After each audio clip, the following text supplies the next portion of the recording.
ونعوذ بالله من شرور أنفسنا ومن سيئات أعمالنا.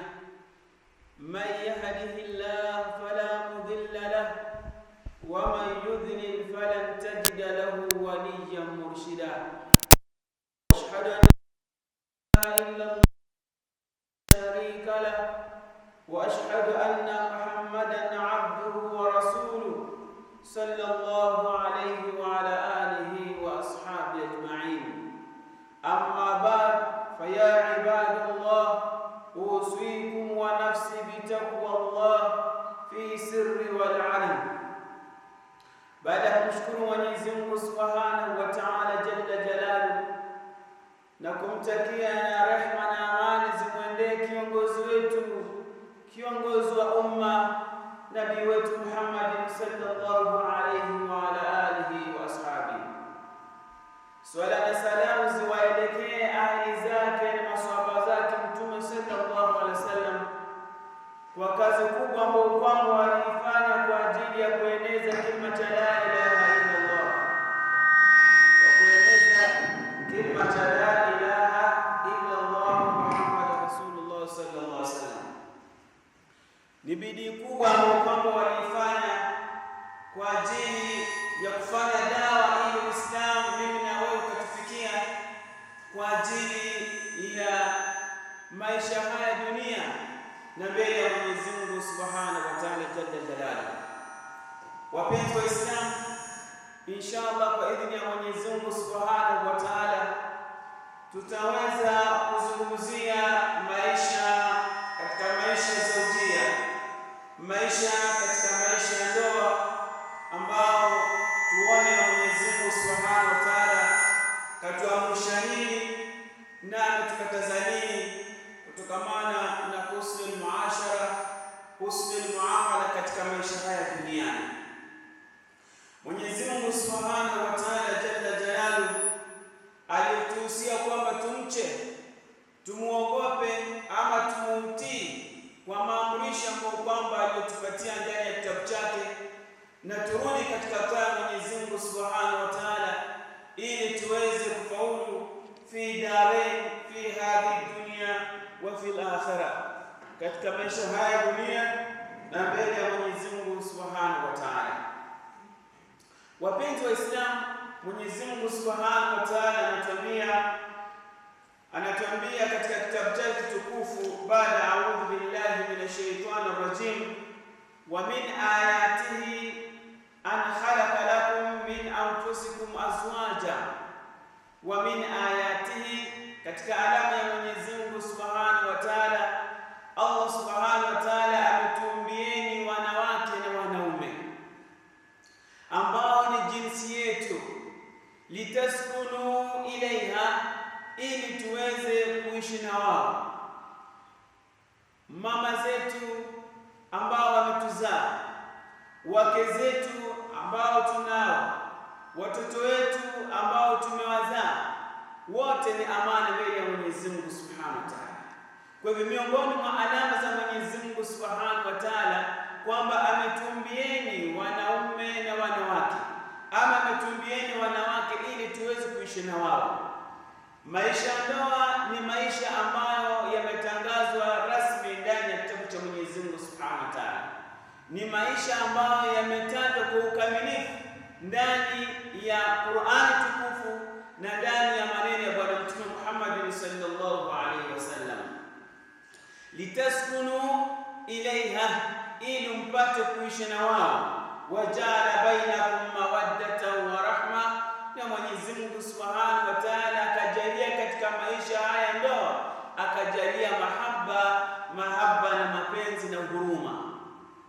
Ndugu Islam, kila kitu kina nguzo. Kila kitu katika maisha kuna nguzo yake.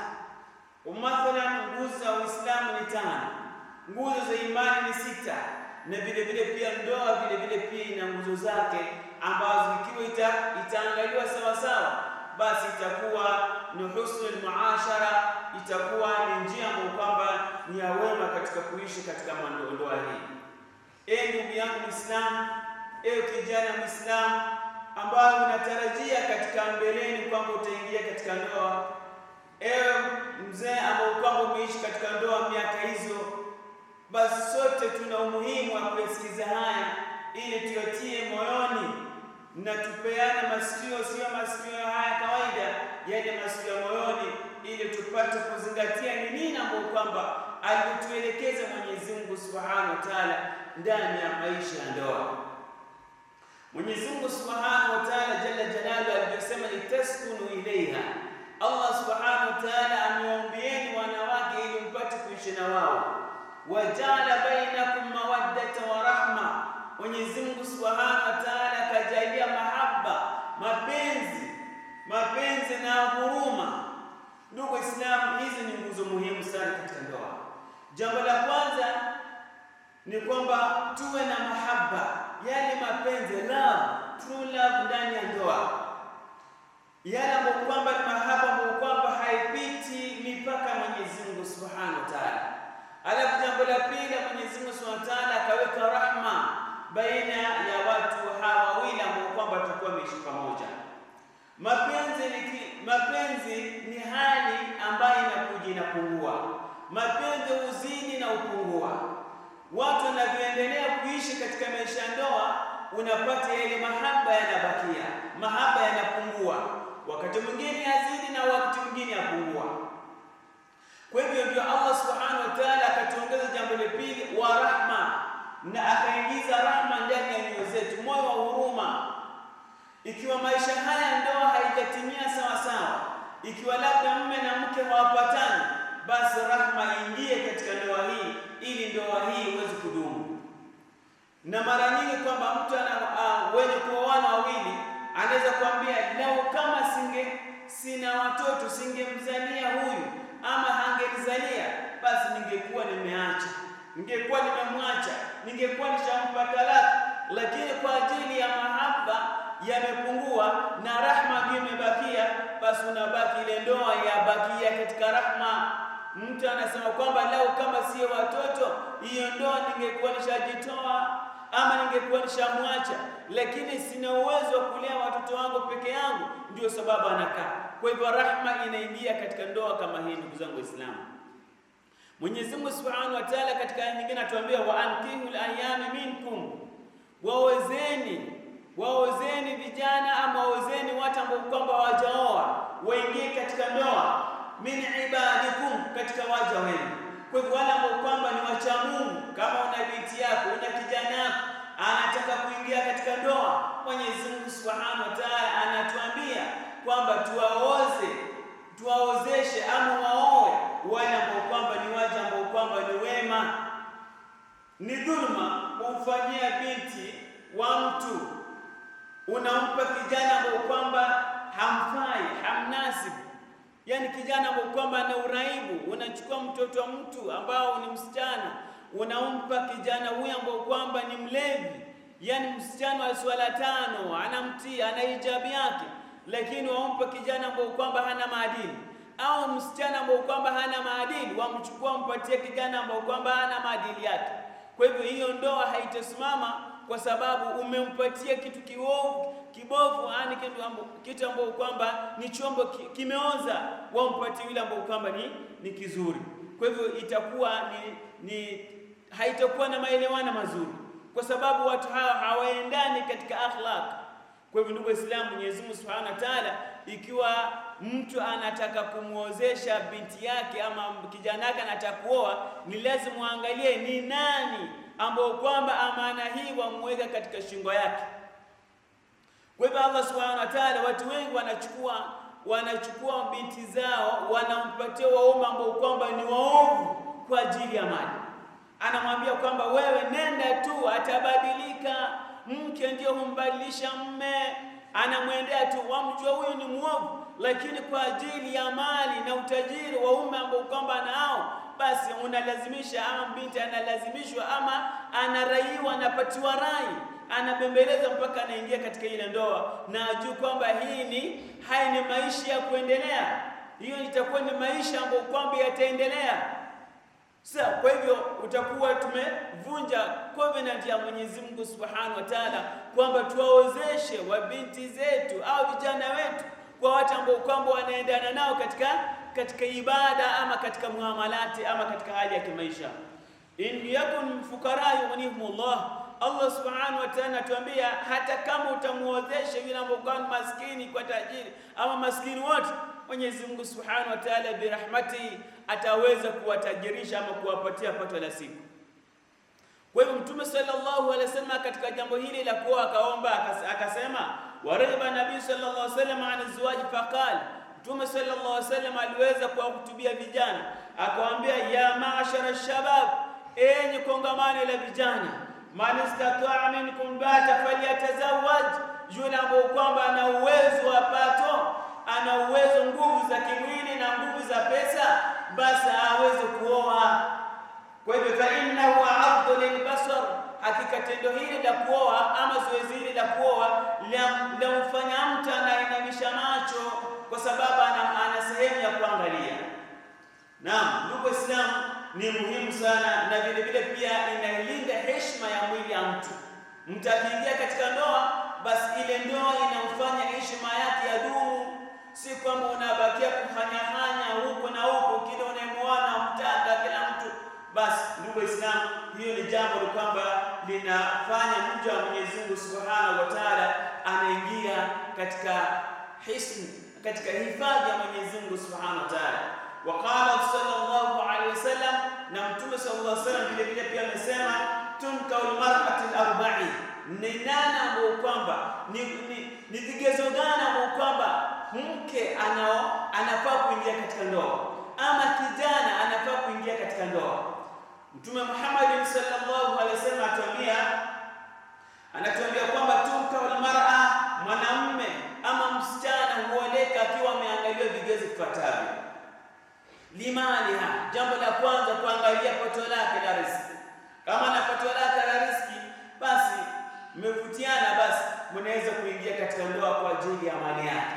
Kama Mtume Muhammad sallallahu alaihi wasallam, Khadija radhiyallahu anha waliingia katika ndoa kwa hali ya kwamba Khadija radhiyallahu anha alikuwa ni mama ambaye kwamba ana uwezo wake. Hiyo ni kigezo.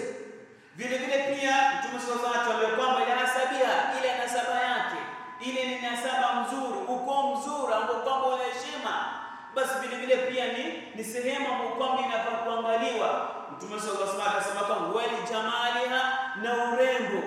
Mtu anaangalia msichana anaweza kuolewa kwa ajili ya urembo, kwa ajili ya mali yake, kwa ajili ya nasaba yake. Na Mtume sallallahu alaihi wasallam akasema la nne, ama kwa ajili ya dini yake, fatfar bidhati din. Mtume asema akatwambia, chagua msichana ambao kwamba ama mume ambao kwamba ana dini. Yule ambao kwamba ana dini ndiye ambao kwamba anakufaa, kama alivyosema Mtume Muhammad sallallahu alaihi wasallam. Lakini malasaf shadid, utapata watu wengi sana waangalia upande wa mali na wanaangalia upande wa mali na upande wa sura. Mali kitu kinaisha. Mali unaweza kuwa nayo ikaisha akawa bankrupt, unashaingia ndani ya ndoa. Ujamali, uzuri kitu ambacho kwamba yaisha, kila tukiendelea kuishi bali ule urembo hupungua au urembo ule utoka. Basi unapata mnaanza kufanya mbaya, huyu ambaye kwamba nilimfuata kwa ajili ya urembo wake, urembo umeisha, mahaba yanarudi chini, au labda anaweza kugonjeka au akapata ajali, ila sura yake ikaondoka. Basi vipi? Lakini Mtume sallallahu alaihi wasallam akasema kwamba fatfar bidhati din, angalia mwanamke ama msichana ama kijana ambao kwamba ana dini, au usipofanya hilo basi mikono yake itaweza kuhasirika ama utaweza kuingia ndani ya mabalaa ambayo utakushinda kutoka ndani. Ayuha almu'minun, ndugu zangu Waislamu, wa min asbabi najal haya, ufahamu mfano ambao kwamba ama sababu ambazo zinaweza kufanya tukafaulu ndani ya ndoa zetu, tunavyoambiwa kwamba ikhlasu nia. Jambo la kwanza ni nia. Ukiingia ndani ya ndoa, nia yako ni nini? Intention yako ni nini ya kuingia katika marriage? Lazima ujue kwamba naingia katika ndoa kwa ajili ya ni amri. ya Mwenyezi Mungu Subhanahu wa Ta'ala, na ni sunna ya Nabii Muhammad sallallahu alaihi wasallam. Tatu ni kwamba nataka kulinda heshima yangu, nataka kulinda heshima yangu kama mimi mwanadamu, ama kwa sababu mahaba na mapenzi ama mapenzi, basi kila aliye na dini hana dini wote wanayo. Lazima ikiwa nina shahawa zangu, nina matamanio yangu, niwe ni sehemu ambayo kwamba nitapata utulivu, basi hiyo ni katika malengo ambayo kwamba yanampeleka. Kwa hivyo nia yako ya kuingia katika marriage ni nini? Au wao kwa sababu ya mke huyu ana masomo sana, ama ni tajiri sana, au ni mrembo sana, basi ukiwa unaingia kwa nia yako ndiyo ambayo kwamba itakuelekeza katika mustakabali wa ndoa yako. Jambo la pili, husnu ikhtiyari zawj. Jambo la pili ambalo kwamba litafanya ndoa idumu ni kuangalia ni nani ambao kwamba anafaa kuwa ni mama wa watoto wako, ni nani ambao kwamba afaa kuwa baba wa watoto wako.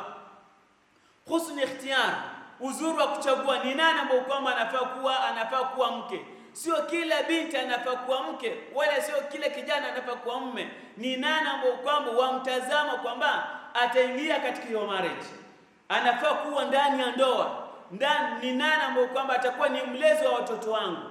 Basi ni jambo la muhimu sana ambao kwamba Waislamu tunafaa tuliangalie, kwa sababu ni kigezo muhimu, na mara nyingi tujutia baada ya kuingia ndani ya ndoa, mwambia chaguo langu lilikuwa mbaya, ushamzalisha, ama kama ni mke ashazaa na yeye, basi unapata inakuwa vigumu, anaishi katika maisha ya kuvumilia ambao mwisho wake inakuja kuachana. Kwa hivyo husni ikhtiyar, uzuri wa kuchagua ni nani ambao kwamba anafaa kuwa mlezi, nani ambao kwamba anafaa kuwa next of kin kwa maisha yako, wallahi ni nukta muhimu sana katika ndoa zetu. Vile vile pia hifdhul huquq, as-sabr wa tasamuh. Vile vile pia katika ndoa ambao kwamba inatunza ndoa ni kuwa na subira. Mwanaume ukiingia katika ndoa, hakikisha kifua chako ni kikubwa, si kwamba ni kikubwa kipana, la, kina meza mengi. Uwe na mtu ambaye kwamba ukilisikia jambo walimezea, sio kwamba kila kwamba waambie una react, unakuwa na hasira na nini, unaweka ile za hasira, kwa sababu hao ni mama zetu. Ni changamoto kubwa ambayo kwamba ni dada yetu ambaye kwamba ameishi peke yake, mmekutana katika uzima, kila mtu ana akhlaki yake. Lazima tuwe na asabru wa tasamuh, tuwe na subira na tolerance, namna tunavyokuwa tunaishi na hawa ambao ni mama ya watoto wetu watarajiwa, ama wale ambao tunaishi na wao kama wake zetu. Kwa hivyo wakati wa sabru ni jambo la muhimu na ni nguzo muhimu sana katika ndoa. Ikiwa itakosekana, basi utapata talaka zinatolewa kila usiku na mchana kwa kukosa subira. Labda chumvi imepita katika mboga, wampa talaka, wamtusi, kila aina ya matusi, kila aina ya kejeli. Mbona hukuwa hivi, hukunifaa, wewe ulikuwa si standard yangu, wala si unaona matusi. Kwa sababu ya nini? Qila tusabru, wakati wa mtu anapokuwa hana subira. Lakini kama atakuwa na subira na atakuwa katika ndoa yake, basi utapata ndoa imedumu. Mbona wazee wetu hawa wanaishi na wake zao, ama mashosho wetu au mama zetu wamezeeka, wako na wao tu. Lakini mbona vijana wa leo, wiki hii tuingia katika marriage, watu toshabikia, tuala pilau, tufanya nini, the following day huyu ashaachwa nini? Kwa sababu subira haipo. Ndugu zangu Waislamu, hifdhul huquq, jambo lingine ambalo kwamba la hifadhi ndoa zetu ni kila mtu ajue mpaka wake ni upi. Mke ajue kwamba hapa ndio boundary yangu, na mke pia ajue kwamba hii ndio boundary yangu, nikipita hapa nitakuwa nimepita mpaka mume wangu ama mke wangu. Kwa hivyo hifdhul huquq, kila mtu ajue haki yake ni nini. Binti ajue kwamba haki zake katika ndoa ni zipi, na mume ajue kwamba haki zake kwa mke wake ni zipi. Lau kama watu wanaingia katika ndoa kila mtu ajua haki yake, basi utapata watu wanachanganyika na hiyo ndoa inakuwa ni fasid. Kesho kesi zinaenda kwa kadhi, mara shekhe, ingia hapa katika ndoa yetu imeharibika, ni ipi hukumu ya talaka. Utapata masala kama haya yapita vinywa vya watu wawili ambao kwamba ndoa bado mbichi, lakini watu wanaitana talaka. Anasema kwamba tarbiyatul abna ala alquran wa sunna. Jambo lingine ambalo kwamba litatunza ndoa ni kwamba kuwalea watoto wetu kwa misingi ya Qur'an na kwa misingi ya sunna ya Bwana Mtume Muhammadin sallallahu alaihi wasallam. Ikiwa watoto hawa ambao Mwenyezi Mungu ametupa kama amana, kama tutawaelekeza kwamba Qur'ani ndio kitabu chetu, Qur'ani ndio katiba yetu, Qur'ani ndio mwelekezi wetu, sunna ya Bwana Mtume Muhammad sallallahu alaihi wasallam ndio mwendo sahihi, basi utapata hizi ni talaka ambazo kama zikina mara zitakuja kuondoka. Ndugu za Uislamu, ndugu Waislamu, fattaqullaha fi buyutikum fa inna al-usra salihah asasul mujtama salih. Hakika familia ambayo kwamba iko imara, familia ambayo kwamba iko imara inategemea malezi ya mzazi, yategemea malezi ya mzazi. Inshallah tutaweza kuguzia kwa uchache sana sababu ambazo kwamba zinafanya ndoa zetu ndoa zavunjika, asbabu talaq, sababu ambazo kwamba zinafanya talaka zimekithiri sana. Watu wanaingia katika marji watoka, mabinti wanaingia katika marji watoka. Nini sababu yake kuu? Nini katika miongoni mwa sababu? Tutataja chache. Dhaafu dini wa taqwa. Jambo la kwanza ni udhaifu wa dini na uchamungu ndani ya nyumba hiyo. Mume aswali, mke aswali. Mume aswali, mke aswali, watoto waswali. Hiyo nyumba kama hiyo, wallahi divorce ni jambo la kawaida katika wao. Ikhtiyari zawj wa zawja. Jambo la pili ambalo kwamba lafanya ndoa nyingi za watu wengi waachika ni kwamba pale sehemu ya kuchagua ni nani ambao kwamba atakuwa ni mlezi wa watoto wangu, ni nani ambao kwamba atakuwa ni baba wa watoto wangu. Alifeli ile siku ya kwanza alipoingia katika marriage, basi alimchagua mke ambao kwamba ama mume ambao kwamba hakuwa ni kufu yake, hakuwa anaendana na yeye katika mambo ya kiakhlaq.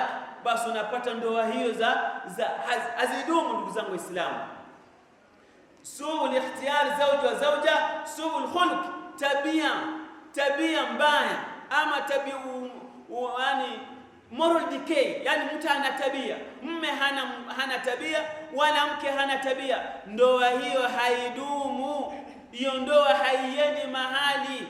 Matusi yamejaa kwa nyumba, watoto wamejifunza matusi kutoka katika midomo ya wazazi wao. Baba anamtusi mkewe na mke pia arudisha matusi kwa baba. Hawa watoto wayasikiza, wakitoka nje pia wanatusiana hivi hivyo. Ndoa hiyo haiendi mahali, itavunjika. Kwa sababu nini? Kwa sababu suul khuluq. Mtu muongo, mume ana cheat ndani ya ndoa, mke ana cheat ndani ya ndoa, basi ndoa hizo haziwezi kudumu. Ndugu zangu Waislamu, na hasira za kila mara, hakuna mtu ambaye kwamba anatuliza hasira yake. Chanzo ni nini? Hawana uchamungu ndani ya ndoa hiyo. Mume naye akiongea ndani ya nyumba ni simba, mume akiingia ndani ya nyumba mke anajikunja, ana amani. Huyu bwana kashaingia, amani imepotea. Ndugu Waislamu, wala mke akijieleza hawezi kujieleza. Je, ndio kusema na kusema alivyosema ishapita hivi. Kwa hivyo ndoa kama hiyo haiendi mahali, bali itakuwa ni ndoa ambayo kwamba muda wake wa kukatika ni mchache, muda wake wa kukatika ni anytime. Ndugu Waislamu, aljahl huquq zawjain, na kutokuwa na elimu juu ya misingi ya ndoa. Mume hajui kwamba ni nini roli yake, ni nini ndani ya nyumba hii, na mke hajui ni roli gani ambayo kwamba anafaa acheze ndani ya nyumba hii. Kwa hivyo ikiwa imefika hivyo, basi unapata kwamba ndoa hiyo haiendi mahali. Kwa hivyo vile pia Allah subhanahu wa ta'ala anatuambia wala hunna mithlu alladhi alayhinna bil ma'ruf. Mke pia wana haki zao, mke pia ana haki zake ambazo kwamba anahitaji kwa huyo mume wake. Si kwamba mke wa Allah alivyosema kwamba rijali kawamuna ala nisa, kwamba wanaume ndio wakubwa wanawake, kwamba mwanamke hana haki. Mwanamke ana haki pia ambayo kwamba Mwenyezi Mungu Subhanahu wa Ta'ala akampa.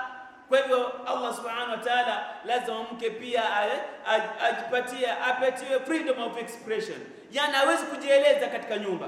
si kwamba anakunjwa tu, unabaki ndani ya nyumba, huna la kusema. Kama una la kusema nitakupa talaka yako. Ndugu Waislamu, wallahi imekuwa ni nakma. Adam sabra ala al-akhta, kutokuwa na subira katika makosa ambayo kwamba yatokea. Mtoto labda akakosea, basi mlaumiwa ni mama, ama mtoto wa kijana anakosewa, mlaumiwa ni baba, labda hata huko karibu. Mtu kama ni mama anamtusi wewe mjinga kama familia yako, wewe anamwambia wewe ni mjinga kama kwenu. Yani matusi yanapita mipaka Mwenyezi Mungu Subhanahu wa Ta'ala. Kwa hivyo ndoa kama hizi haziendi mahali za vunjika, kwa sababu haya ndio matatizo ambayo kwamba yanatukumba. Wa taksir wa nafka au adal alwajibat. Sehemu nyingine ambayo kwamba yafanya ndoa zingi za haribika ni kwamba mume hatoi matumizi ya nyumba, chakula hapeani. Mume anatoka huko hajapeana pesa za masurufu za chakula, lakini anaitisha chakula. Akipewa mboga anampiga mke ngumi, akipewa anaitisha chai ambayo kwamba hakuleta sukari. Yani anakuwa ni mtu muovu. Kwa hivyo anakata. Kwa hivyo mke anaona hili, kama mwisho nimefika mwisho, heri niondoke, heri nitafute maisha kwingine. Basi ndoa hii yaharibika, na watoto ambao kwamba wamezaliwa katika ndoa hii hawana dhambi wala hawakona bi ayi dhanbin kutila tawajui kosa yao ni nini. Basi wanamuona mama hayupo ama baba labda amepotelea mbali, basi unapata wanaumia na kizazi ambao kwamba kimepatikana katika ndoa. Jambo lingine, al-ghiratu madhmuma, ile ghera ambayo kwamba ni ghera ile ambayo kwamba ni wivu. Mke ana wivu ajabu, ana wivu wa kuua. Anaweza kumposa mume wake akamwambia wewe ni kitu kidogo sana, wewe ni kitu kidogo sana, haipiti dakika nishakuangusha. Ama mume anamwambia yeye pia ni shotemba, yani yeye pia anamwambia wewe wakati wote takbira 4 zinaweza kupita kwako, anytime naweza kupiga takbira 4, yani ni maana salatu lijeneza wakati wote unaweza kuipata. Kwa hivyo hizi hasira ambazo kwamba za kila mara, basi ndio unapata ndoa nyingi ama zinasababisha talaka. Baba mume anaposikia hivyo anasema utaniua, basi afadhali niondoke. Mke akasikia wewe wasema kila wakati utaniua, kheri niondoke. Kwa hivyo hilo ni tatizo. Alafu al-khiyanatu zawjiyya au al-alaqati al-muhrima, ala vikao kwamba vina mazungumzo maovu ya kuharibu ndoa. Unaweza kumpata mume amekaa ndani ya kibaraza azungumzia mke wake, anamwambia mke wangu kadha, hajui kupika, hajui kuvaa, hajui urembo, hajui nini, anamhadithia. Watu wanamwambia kwani wewe kweli umevumilia? Na anatupa maneno na hapo kwamba wamchunguza hivi tena watampelekea mke wao apate habari. Mke anakaa ndani ya baraza ya wanawake pia asema mabaya na maovu, mimi nimevumilia, hii si ndoa, hii ni ndoano. Akawa anaendelea mambo kama haya. Mmoja akisikia ndoa hiyo haipo, ndugu Waislamu. Ama nukta ya mwisho ambayo kwamba inavunja ndoa hiyo ni kwamba ni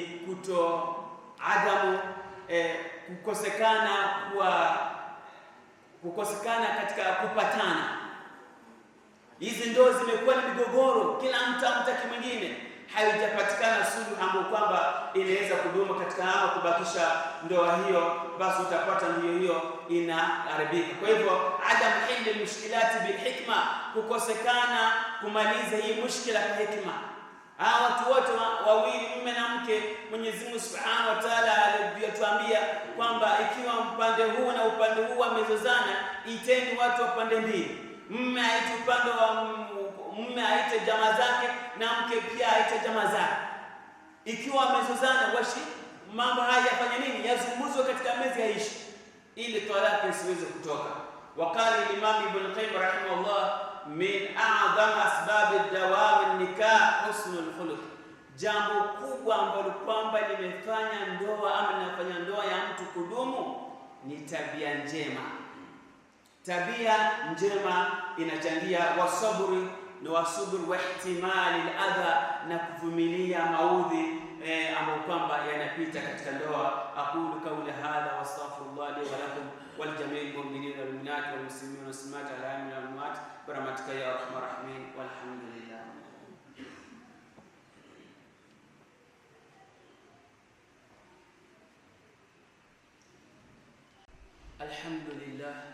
الحمد لله حمدا كثيرا كما أمر، واشهد أن لا إله إلا الله وحده لا شريك له إرغاما لمن جاد به وكفر، واشهد أن سيدنا محمد عبده ورسوله سيد الخلائق والبشر. اللهم صل وسلم وبارك عليه وعلى آله وأصحابه أجمعين. فقد قال الله تعالى في محكم تنزيل بعد أعوذ بالله من الشيطان الرجيم: إن الله وملائكته يصلون على النبي يا أيها الذين آمنوا صلوا عليه وسلموا تسليما. اللهم صل على محمد وآل محمد كما صليت على إبراهيم وآل إبراهيم، وبارك على محمد وآل محمد كما باركت على إبراهيم وآل إبراهيم في العالمين إنك حميد مجيد. ورضي اللهم عن الصحابة الكرام سيدنا أبي بكر الصديق وسيدنا عمر بن الخطاب وسيدنا عثمان بن عفان وسيدنا علي بن أبي طالب وعلى جميع الصحابة أجمعين. اللهم في المؤمنين والمؤمنات والمسلمين والمسلمات الأحياء والأموات برحمتك يا أرحم الراحمين. اللهم اعز الإسلام والمسلمين وذل الشرك والمشركين ودمر أعداءك الدين. اللهم انصر جيوش المسلمين في مشارق الأرض ومغارب يا رب العالمين، واغفر للمؤمنين والمؤمنات والمسلمين والمسلمات الأحياء والأموات برحمتك يا أرحم الراحمين والحمد لله رب العالمين. عباد الله، إن الله يأمر بالعدل والقربى وينهى عن الفحشاء والمنكر والبغي يعظكم لعلكم تذكرون. فاذكروا الله العظيم واشكروه على نعمه يزدكم ولذكر